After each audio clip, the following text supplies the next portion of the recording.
हो किरत करो ते वंड छको दा लाया होका। ए सोच सच्ची करतार दी है एक दिन पानी धरती ने मुक जाना। क्यों साइंस चल पई मार दी है। ए सोने रंगी धरती उत्ते सोना ही उगना है। कदों किरत दे सूरज ने हाय डोबिया डुबना है। हो कोई सियासत वट्टां उत्ते अक नहीं ला सकदी। गुरु नानक दे खेतां चों बरकत नहीं जा सकदी।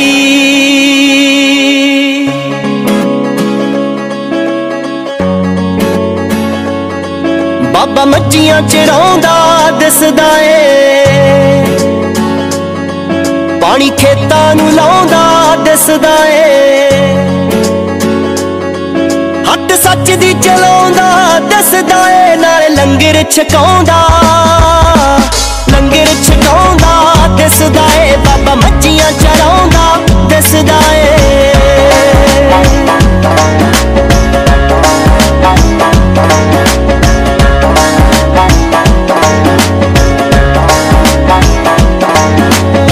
रुख कदे ना वड्डो ते ना मारो धीआं नूं।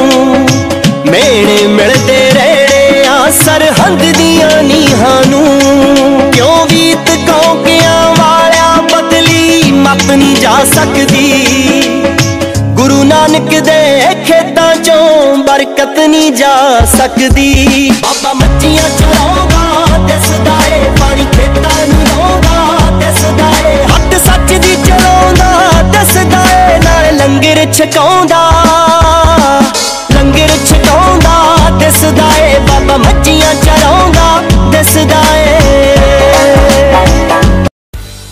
गुरुद्वारा श्री नाडा साहिब 10वीं पातशाही के सौजन्य से श्री गुरु गोबिंद सिंह जी के प्रकाश गुरु पर्व के उपलक्ष्य में एक भव्य महानगर कीर्तन निकाला गया।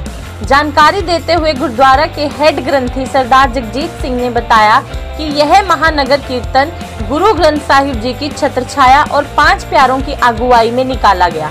उन्होंने बताया कि यह नगर कीर्तन नाडा साहिब गुरुद्वारा से आरंभ होकर पंचकुला के सभी सेक्टरों से होकर गुरुद्वारा श्री नाडा साहिब में ही संपन्न होगा। इस महानगर कीर्तन के शुभ आरंभ पर हेलीपैड द्वारा फूलों की वर्षा की गई। इस मौके पर संगत द्वारा कुलचा चना, गाजर का हलवा, दूध, ब्रेड पकौड़े, चाय सहित अन्य खान पान के व्यंजनों का लंगर श्रद्धालुओं के लिए लगाया गया। इस मौके पर सिख मार्शल आर्ट गतका बैंड ने अपनी आकर्षक प्रस्तुतियां दी। इस मौके पर पंचकुला विधायक ज्ञानचंद गुप्ता, कलगीधर मानव सेवा मिशन के संस्थापक डॉक्टर हरनेक सिंह हरी, करमजीत कौर, परमजीत सिंह, उमेश सूद, गगनदीप सिंह, सिम्मू हरी, मलविंदर सिंह बेदी सहित भारी संख्या में श्रद्धालु मौजूद रहे। गुरु जी का खालसा वाहिगुरु जी की फतेह। तही प्रकाश हमारा भयो, पटना शहर बिखै भव लयो। सरबंस दानी कलगीधर पातशाह अमृत के दाते सतगुरु धन गुरु गोबिंद सिंह साहब सच्चे पातशाह का प्रकाश दिहाड़ा 2 जनवरी ਨੂੰ आ रहा है और समुची दुनिया ਦੇ ਵਿੱਚ बड़ी श्रद्धा सत्कार ਦੇ ਨਾਲ ਮਨਾਇਆ जा रहा है। उसी तरह ही श्रोमणी गुरुद्वारा प्रबंधक कमेटी ਅਤੇ ਇਲਾਕੇ ਦੀਆਂ ਸਮੂਹ ਸੰਗਤਾਂ ਦੇ ਨਾਲ ਅੱਜ ਗੁਰਦੁਆਰਾ ਸ਼੍ਰੀ ਨਾਢਾ ਸਾਹਿਬ ਤੋਂ 15ਵਾਂ ਮਹਾਨ ਨਗਰ ਕੀਰਤਨ ਜੋ ਗੁਰੂ ਗ੍ਰੰਥ ਸਾਹਿਬ ਸੱਚੇ ਪਾਤਸ਼ਾਹ ਦੀ ਛਤਰ ਛਾਇਆ ਹੇਠ ਅਤੇ 5 ਪਿਆਰਿਆਂ ਦੀ ਅਗਵਾਈ ਦੇ ਵਿੱਚ ਆਰੰਭ ਹੋ ਚੁੱਕਿਆ ਹੈ। ਜੋ ਪੰਚਕੂਲਾ ਦੇ ਵੱਖ-ਵੱਖ ਸੈਕਟਰਾਂ ਤੋਂ ਹੁੰਦਾ ਹੋਇਆ ਇਹ ਸ਼ਾਮ ਨੂੰ ਮਹਾਨ ਨਗਰ ਕੀਰਤਨ ਗੁਰਦੁਆਰਾ ਸ਼੍ਰੀ ਨਾਢਾ ਸਾਹਿਬ ਵਿਖੇ ਸਮਾਪਤ ਹੋਣਾ ਹੈ। ਕਿਉਂਕਿ ਧੰਨ ਗੁਰੂ ਗੋਬਿੰਦ ਸਿੰਘ ਸਾਹਿਬ ਸੱਚੇ ਪਾਤਸ਼ਾਹ ਪਾਉਂਟਾ ਸਾਹਿਬ ਤੋਂ ਵਾਪਸ ਜਦੋਂ ਅਨੰਦਪੁਰ ਸਾਹਿਬ ਨੂੰ ਜਾ ਰਹੇ ਸੀ ਉਦੋਂ ਇਸ ਧਰਤੀ ਨੂੰ ਆਪਣੇ ਚਰਨਾਂ ਦੀ ਛੋਹ ਦੇ ਕੇ ਪਵਿੱਤਰ ਕੀਤਾ। ਪਰ ਬਾਬਾ ਨਾਢੂ ਸ਼ਾਹ ਨੇ ਸੇਵਾ ਕੀਤੀ। ਉਹਨਾਂ ਦੇ ਨਾਮ ਦੇ ਨਾਲ ਸਥਾਨ ਪ੍ਰਸਿੱਧ ਹੈ। ਜਿਨ ਸੇਵਿਆ ਤਿਨ ਪਾਇਆ ਮਾਨ, ਨਾਨਕ ਗਾਵੀਐ ਗੁਣੀ ਨਿਧਾਨ। ਜਿਨ੍ਹਾਂ ਨੇ ਸੇਵਾ ਕੀਤੀ ਉਹਨਾਂ ਨੂੰ ਮਾਣ ਸਤਿਕਾਰ ਵਡਿਆਈਆਂ ਪ੍ਰਾਪਤ ਹੁੰਦੀਆਂ ਨੇ। ਅੱਜ ਗੁਰਦੁਆਰਾ ਸ਼੍ਰੀ ਨਾਢਾ ਸਾਹਿਬ ਦੀ ਪਾਵਨ ਧਰਤੀ ਤੇ ਬਿਨ ਸੰਗਤਾਂ ਨਤਮਸਤਕ ਹੋ ਕਰਕੇ ਹਾਜ਼ਰੀਆਂ ਭਰ ਕੇ ਗੁਰੂ ਨਾਲ ਜੁੜ ਕਰਕੇ ਖੁਸ਼ੀਆਂ ਪ੍ਰਾਪਤ ਕਰ ਰਹੀਆਂ ਨੇ। ਕਿਉਂਕਿ ਬਾਜਾਂ ਵਾਲੇ ਸਰਬੰਸ ਦਾਨੀ जिन्हों ने अपना सरबंस और कुर्बान किया और धर्म हेत साका जिन किया शीश दिया पर सिर ना दिया।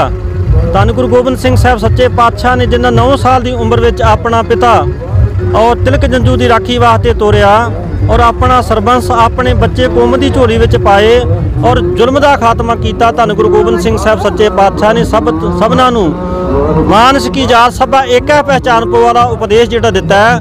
ਅੱਜ ਲੋੜ ਹੈ ਗੁਰਮੁਖੋ, ਕਿਉਂਕਿ ਉਹਨਾਂ ਦੇ ਮਹਾਨ ਗੁਰਪੁਰਬ ਨੂੰ ਮਨਾਉਣ ਵਾਸਤੇ ਅੱਜ ਬੜੀ ਸ਼ਾਨੋ ਸ਼ੌਕਤ ਦਾ ਪ੍ਰਤੀਕ ਮਹਾਨਗਰ ਕੀਰਤਨ ਆਰੰਭ ਹੋ ਰਿਹਾ। ਕਿਉਂਕਿ ਜੇ ਕਿਸੇ ਦੇ ਘਰ ਵਿੱਚ ਦੀਵਾ ਜਗਦਾ ਹੋਵੇ ਨਾ ਬਲਬ, ਤੇ ਪਤਾ ਪਏ ਦੀ ਫਲਾਣੇ ਦੀ ਅੰਸ-ਬੰਸ ਚੱਲਦੀ ਹੈ। ਅੱਜ ਇਹ ਨਗਰ ਕੀਰਤਨ ਅੱਜ ਦੱਸਦੇ ਨੇ ਕਿ ਗੁਰੂ ਗੋਬਿੰਦ ਸਿੰਘ ਸਾਹਿਬ ਜੀ ਦੇ ਬੱਚੇ ਅੱਜ ਵੀ ਜਿਉਂਦੇ ਆ, ਕਿਉਂਕਿ ਔਰੰਗਜ਼ੇਬ ਵਰਗਿਆਂ ਦੇ ਜਿਨ੍ਹਾਂ ਦੀ ਔਰ ਮੜੀ ਤੇ ਦੀਵੇ ਨਹੀਂ ਬਲਦੇ, ਪਰ ਗੁਰੂ ਗੋਬਿੰਦ ਸਿੰਘ ਸਾਹਿਬ ਸੱਚੇ ਪਾਤਸ਼ਾਹ ਦੇ ਪ੍ਰਕਾਸ਼ ਦਿਹਾੜੇ ਸਮਰਪਿਤ ਅੱਜ ਦੇਸ਼ ਵਿਦੇਸ਼ ਦੇ ਵਿੱਚ ਨਗਰ ਕੀਰਤਨ ਕੱਢੇ ਜਾ ਰਹੇ ਨੇ। ਇੱਥੋਂ ਪਤਾ ਲੱਗਦਾ ਗੁਰੂ ਗੋਬਿੰਦ ਸਿੰਘ ਸਾਹਿਬ ਜਿਹੜੇ ਪੰਥ ਖਾਲਸੇ ਦੀ ਸਿਰਜਣਾ ਕੀਤੀ ਸੀ, ਉਹ ਕੌਮਾਂ ਚੜ੍ਹਦੀ ਕਲਾ ਦੇ ਵਿੱਚ ਹੈ, ਉਹ ਕਿਉਂ ਸਦਾ ਚੜ੍ਹਦੀ ਕਲਾ ਦੇ ਵਿੱਚ ਰਹੇਗੀ। ਇਸ ਕਰਕੇ ਸਾਰੀਆਂ ਸੰਗਤਾਂ ਨੂੰ ਬੇਨਤੀ ਹੈ ਕਿ ਆਪਾਂ ਗੁਰੂ ਗ੍ਰੰਥ ਸਾਹਿਬ ਨਾਲ ਜੁੜੀਏ, ਖੰਡੇ ਦੀ ਪੋਰ ਛਕ ਕੇ ਬਾਣੀ ਬਾਣੇ ਦੇ ਧਾਰਨੀ ਹੋਈਏ, ਕਿਉਂਕਿ ਜਿਹੜੀ ਵਿਲੱਖਣਤਾ ਕਲਗੀਧਰ ਪਾਤਸ਼ਾਹ ਨੇ ਸਾਨੂੰ ਬਖਸ਼ਿਸ਼ ਕੀਤੀ ਹੈ ਉਹਨੂੰ ਕਾਇਮ ਰੱਖੀਏ, ਗੁਰੂ ਦੀਆਂ ਖੁਸ਼ੀਆਂ ਪ੍ਰਾਪਤ ਕਰੀਏ, ਗੁਰੂ ਸਾਹਿਬਾਂ ਦੇ ਪੁੱਤਰ ਤੇ ਸਾਹਿਬਜ਼ਾਦਿਆਂ ਦੇ ਭਰਾ ਬਣ ਕੇ ਔਰ ਆਤਮਿਕ ਆਨੰਦ ਤੇ ਸੁੱਖ ਪ੍ਰਾਪਤ ਕਰੀਏ। ਸੋ ਸਾਰੀਆਂ ਸੰਗਤਾਂ ਨੂੰ 15ਵੇਂ ਮਹਾਨਗਰ ਕੀਰਤਨ ਦੀਆਂ ਲੱਖ ਲੱਖ ਵਧਾਈਆਂ। ਬਹੁਤ ਬਹੁਤ ਧੰਨਵਾਦ ਸਾਰੀਆਂ ਸੰਗਤਾਂ ਦਾ। ਵਾਹਿਗੁਰੂ ਜੀ ਕਾ ਖਾਲਸਾ, ਵਾਹਿਗੁਰੂ ਜੀ ਕੀ ਫਤਿਹ। ਖਾਲਸਾ ਵਾਹਿਗੁਰੂ ਜੀ ਕੀ ਫਤਿਹ। ਸ਼੍ਰੋਮਣੀ ਗੁਰਦੁਆਰਾ ਪ੍ਰਬੰਧਕ ਕਮੇਟੀ ਗੁਰਦੁਆਰਾ ਨਾਢਾ ਸਾਹਿਬ ਵੱਲੋਂ ਸਮੂਹ ਸੰਗਤਾਂ ਦੇ ਸਹਿਯੋਗ ਨਾਲ ਸਾਹਿਬ ਸ੍ਰੀ ਗੁਰੂ ਗੋਬਿੰਦ ਸਿੰਘ ਜੀ ਮਹਾਰਾਜ ਜੀ ਦੇ ਆਗਮਨ ਗੁਰਪੁਰਬ ਨੂੰ ਸਮਰਪਿਤ ਗੁਰਦੁਆਰਾ ਨਾਢਾ ਸਾਹਿਬ ਤੋਂ ਇੱਕ ਨਗਰ ਕੀਰਤਨ ਕੱਢਿਆ ਜਾ ਰਿਹਾ, ਜੋ ਪੰਚਕੂਲਾ ਦੇ ਵੱਖੋ ਵੱਖਰੇ ਸੈਕਟਰਾਂ ਤੇ ਹੁੰਦਾ ਹੋਇਆ ਸ਼ਾਮ ਨੂੰ ਗੁਰਦੁਆਰਾ ਨਾਢਾ ਸਾਹਿਬ ਵਿਖੇ ਸੰਪੰਨ ਹੋਏਗਾ। ਇਹ ਉਹ ਪਵਿੱਤਰ ਮਹਾਨ ਸਥਾਨ ਹੈ ਜਿੱਥੋਂ ਸਾਹਿਬ ਸ੍ਰੀ ਗੁਰੂ ਗੋਬਿੰਦ ਸਿੰਘ ਜੀ ਮਹਾਰਾਜ ਪੌਂਟਾ ਸਾਹਿਬ ਤੋਂ ਚੱਲ ਕੇ ਨਹਾਣ ਨੂੰ ਹੁੰਦੇ ਇੱਥੇ ਇੱਕ ਦਿਨ ਰੁਕੇ ਸੀਗੇ। ਇੱਥੇ ਦੇ ਇੱਕ ਵਸਨੀਕ ਸੀਗੇ ਨਾਡੂ ਸ਼ਾਹ ਜੀ, ਜਿਨ੍ਹਾਂ ਨੇ ਗੁਰੂ ਸਾਹਿਬ ਦੀ ਬਹੁਤ ਸੇਵਾ ਕੀਤੀ। ਜਾਂਦੇ ਸਮੇਂ ਗੁਰੂ ਮਹਾਰਾਜ ਜੀ ਨੇ ਬਾਬਾ ਨਾਡੂ ਸ਼ਾਹ ਨੂੰ ਵਰ ਦਿੱਤਾ ਸੀਗਾ ਕਿ ਤੇਰੇ ਨਾਂ ਤੇ ਇੱਕ ਨਗਰ ਵਸੇਗਾ ਜੋ ਦੁਨੀਆ ਭਰ 'ਚ ਪ੍ਰਸਿੱਧ ਹੋਏਗਾ। ਅੱਜ ਗੁਰੂ ਗੋਬਿੰਦ ਸਿੰਘ ਮਹਾਰਾਜ ਦੀ ਬਖਸ਼ਿਸ਼ ਦੇ ਨਾਲ ਦੇਸ਼ ਪ੍ਰਦੇਸ਼ ਤੋਂ ਆ ਕੇ ਸੰਗਤਾਂ ਇੱਥੇ ਆ ਕੇ ਨਤਮਸਤਕ ਹੁੰਦੀਆਂ ਤੇ ਗੁਰੂ ਘਰ ਦੀਆਂ ਖੁਸ਼ੀਆਂ ਪ੍ਰਾਪਤ ਕਰ ਰਹੀਆਂ ਹਨ। ਵਾਹਿਗੁਰੂ ਜੀ ਕਾ ਖਾਲਸਾ, ਵਾਹਿਗੁਰੂ ਜੀ ਕੀ ਫਤਿਹ।